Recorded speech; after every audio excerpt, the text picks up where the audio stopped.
এত নারকেল দিয়ে আমরা কি করছি জানতে হলে দেখুন আজকের ব্লগটি।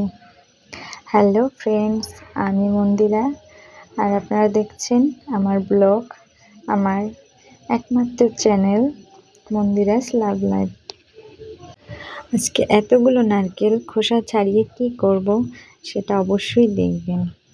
এই যে দেখুন, খোসা ছাড়ানোর জন্য আমার মা মানে আমার শাশুড়ি মা আর আমার যা কাজ করছে, কারণ পরদিন ভোর সকাল থেকে শুরু হবে নবান্নর উৎসব। নবান্নর উৎসব গ্রাম বাংলার ঐতিহ্য, আপনারা অবশ্যই জানেন, কিন্তু এখন ব্যস্ত জীবনে এগুলো তেমন করাই হয় না।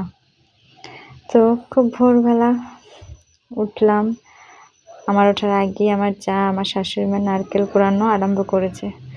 আমি ভালো নারকেল কোড়াতে পারি না, মানে আমার পেটে ব্যথা হয়। তো আমি কি কাজ করব, আমি শুধু ব্লেন্ডারে ব্লেন্ড করব। এই যে দেখুন, আমার কাজ শুধু ব্লেন্ডারে ব্লেন্ড করা। নবান্নের জন্য অবশ্যই আতপ চাল ভিজাতে হবে আগের দিন, আর নারকেল কোড়াতে হবে। এই যে দেখুন, প্রায় ভোর হয়ে আসছে। এই যে দেখুন, চাল আর নারকেল এগুলো ব্লেন্ডারে ব্লেন্ড করব। তো পরের দিন সকালে দেখুন সবাই বসে পড়েছে নবান্নের জন্য। এখানে মানে আমার শ্বশুর বাড়িতে আমার বিয়ের পরেই দেখলাম সেটা একটা নতুন বিষয়। যেমন নবান্ন মাখা বড়দের কাছ থেকে একটু একটু করে নেওয়া হয়, মানে এটা একটা আশীর্বাদ বড়দের কাছ থেকে নেওয়া।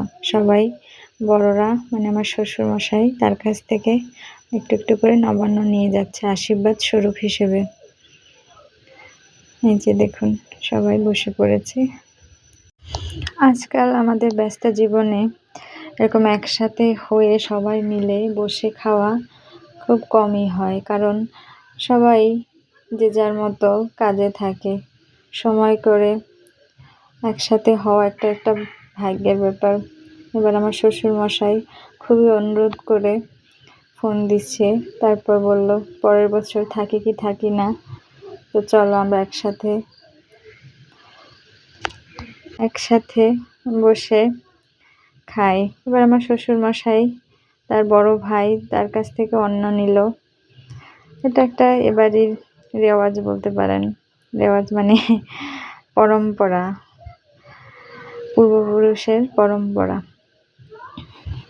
তো সবাই খাওয়া দাওয়া হচ্ছে, সবাই খুব আনন্দ করে খাচ্ছে।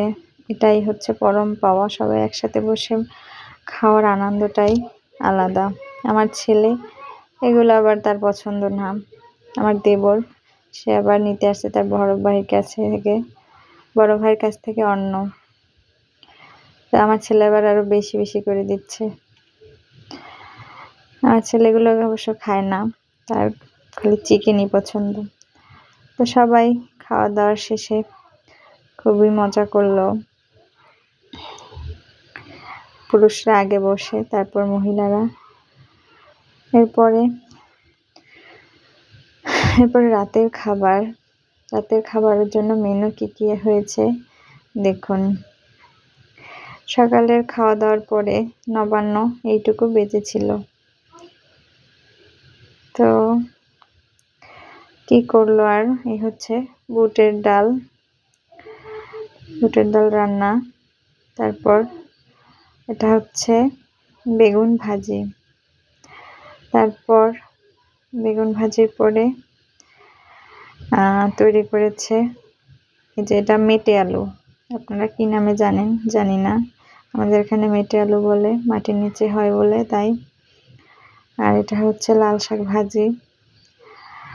আর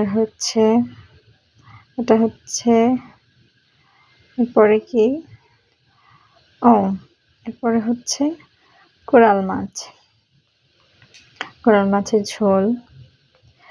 অ্যান্ড লাস্ট খাবার মেনু এই হচ্ছে আমার রেসিপি, আমার রান্না করা চিংড়ি মাছের ভুনা। তো আজকের ভ্লগ কেমন লাগলো সবাই বলবেন আশা করি কমেন্টে, আর আমাকে অনেক ইন্সপায়ার করবেন। টাটা।